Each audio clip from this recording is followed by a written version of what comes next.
We were looking for a fixer-upper when we bought this house, and we were architects. It's kind of maybe a rite of passage to remodel your own house. When we bought it, it was unique, and it was actually a 1-bedroom, 1-bath. So we knew, we were hoping to start a family at some point, that we wanted to add at least 1 bedroom. So there was kind of some functional, pragmatic things that we wanted to do. For a lot of people, the immediate response would be like, oh, well, we have to do an addition. But after kind of looking and thinking and looking and thinking, we realized, well, if we just kind of push this here and move that there. It was really chopped up, and so we had to kind of reconfigure it without expanding the footprint. It was 750 square feet to begin with, and now it's 850 on the main floor. We enclosed the front porch and the back porch to gain a little bit of space, and then we converted part of the attic to a loft space.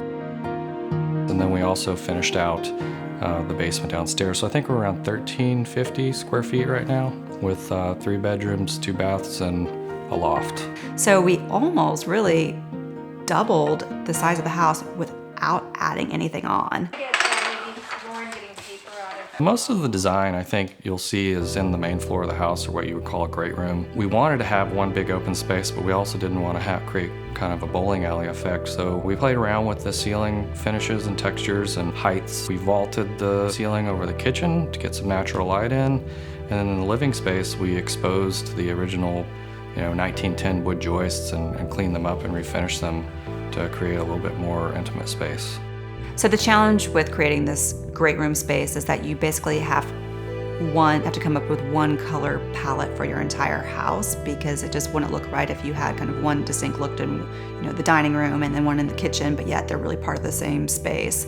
And so what we chose to do was to focus on white, bright walls, the warmth of the wood, the dark floors throughout, and then to kind of define just a few colors that would really represent like our overall house. And so for us, it was kind of these sea blues and this aqua green and this mustard yellow, and really that just evolved from and being our favorite colors. But we use those colors in ways where down the road, if we were just like, oh God, like mustard yellow, we hate that now, that we could easily change it. Hi, how's it going? Hey, what's going on? We design for livability and small space design, so every nook and cranny gets used. We don't waste any space. We try to keep hallways, stairs, circulation down to a minimum, so the rest of the space is usable. One small space design we did in this house was to eliminate swing doors on the inside, just because we didn't have a lot of room in the house, so we opted for the sliding barn doors so that we could keep them open and closed without taking up kind of valuable floor space from door swings. With having small children, I could make them breakfast and they can be eating breakfast in the morning, and I can be taking a shower and actually be able to just like kind of peek in on them, and it just makes the whole space a little bit more livable. There's definitely challenges that come with that too, with small living and even this kind of doors. You don't maybe have as much acoustic separation or isolation as would be desirable, but I think that's just one of the things that you just accept going into small living, and that it's okay. Another small space design feature we did was our what we call our fodenza. It serves as a guardrail for the stair, and it's also a bookshelf storage area for kids' toys, art stuff, crayons, books. Our daughter's room, it's a very playful space. It's very fun. For us, because it's such a visible space in our house, it's really an extension of our living space. We wanted it to feel very, very cozy, very warm, but we didn't want it to be overly girly necessarily. So we chose this very deep, dark color that really contrasts with what's going on in the other rooms of the house. It had these very bright white walls. We were a little bit stumped at how we were going to fit 2 kids in there with the 2 big sliding barn doors. Really, we only have 3 walls to work with, and so that was a little challenging for furniture layout, but we made it work. I think the other favorite space is the kitchen. Like a lot of people's homes, it's really kind of the gathering space of the house. That's where everyone tends to end up. A lot of our meals we actually eat at our island versus our dining room table, even though it's 4 feet away.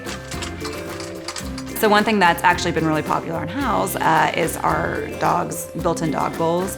When we were laying out our kitchen, we realized that we don't have actually any wall space available to even put 2 dog bowls. So the microwave is hidden in the side cabinet as part of our island. Below that, we made a custom cabinet with cutouts where you could drop 2 dog bowls into. Not only are they, a little bit out of sight, out of the way, they're a little bit more elevated for our large dog, which is nice. It wasn't a big expense or anything like that, but a small move that I guess had a big impact. I'm just sipping my coffee. Also the big windows that we put in that connect to the backyard.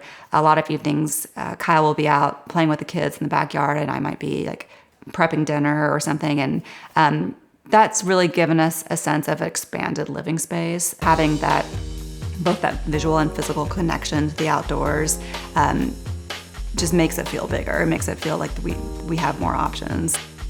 We do have pretty overcast, kind of gray days, and so it's important to get as much natural light as you can. So we have maybe a little bit more glazing than most homes. We also have our skylights in the kitchen and dining room. And the overhead light is a really different light quality. So during the daytime, we don't even have to turn on the lights inside our home unless we're working and we might have a task light. But other than that, it's all natural. The loft actually was a space that we didn't, going into the main remodel of this house, we didn't know we were going to do. It actually wasn't until demolition.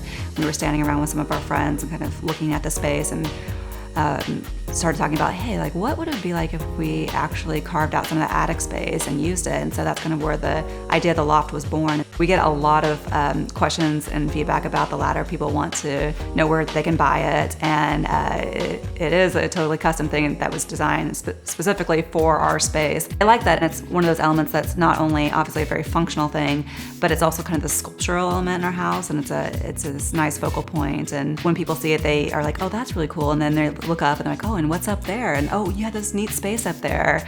And it's been a little bit of a challenge keeping our kids off of it, but I know that once they're old enough, they're gonna love that space, and they're gonna make it theirs.